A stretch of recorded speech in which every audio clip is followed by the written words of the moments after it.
I'm joined by Sir Rodric Braithwaite, who was British ambassador to Moscow from 1988 to 1992. A really warm welcome to you tonight. We've been talking a lot about Mikhail Gorbachev as a global figure, but I wonder if you could give us some of your personal recollections of the man. Well, yes, indeed. I mean, I had dealings with him on and off for 30 years between 1984 and the last time I saw him, which was in Berlin in 2014 for a celebration of the 25th anniversary of the fall of the Berlin Wall. And I came to the conclusion that this was a really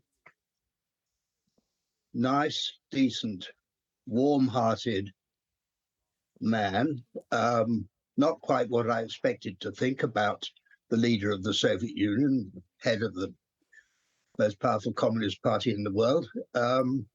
But it's the conclusion I came to from both seeing him in action and from a number of purely personal encounters. One of the headlines, one of many, many headlines around the world today that I saw said, Mikhail Gorbachev, beloved abroad, hated at home. I mean, he's going to have this dual legacy. What do you think it will be? Well, I think hated is a strong word. I think it's more complicated than that. Gorbachev was chosen by the hard men who ran the Soviet Union in 1985. They were old men. They were very orthodox-minded, but they could see that the system was breaking down and somebody better do something about it.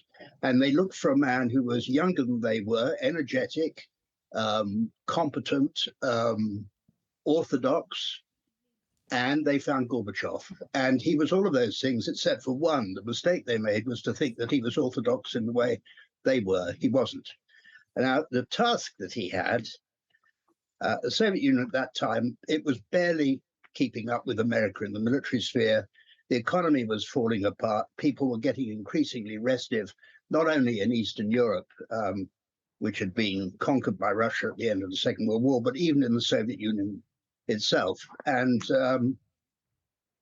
those were problems which, they were huge problems. I don't myself believe that any one man could have solved them.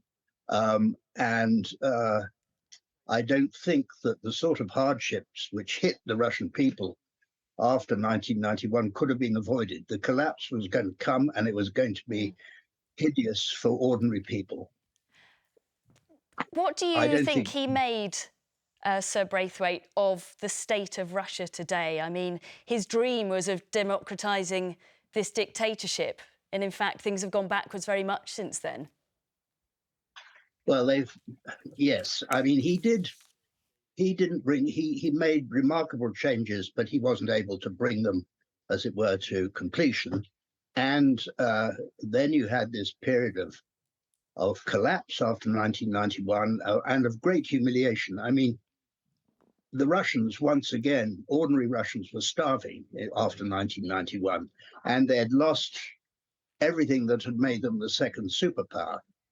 And that was a huge humiliation. And of course, they had to blame somebody, so they blamed Gorbachev. And they also believed that this was a part of a plot by the West to destroy their country, and that Gorbachev was in some way complicit. That's all, of course, conspiracy theorizing, but I can understand how it happened and why people felt like that. I think the thing about Putin, I think Putin shared those feelings. I don't think he's making them up. He, too, felt deeply humiliated by the collapse of the Soviet Union. When he came to power, he was chosen because, unlike Gorbachev's successor, Boris Yeltsin, he was sober, he was orderly, he was he was a good organizer, and he promised to restore order and Russia's prestige. At the same time, right at the beginning, which is something we forget, he also declared that dictatorship didn't work, that democracy was the way forward, that Russia was part of Europe, and that wished to cooperate with the West. That was his initial platform, as it were.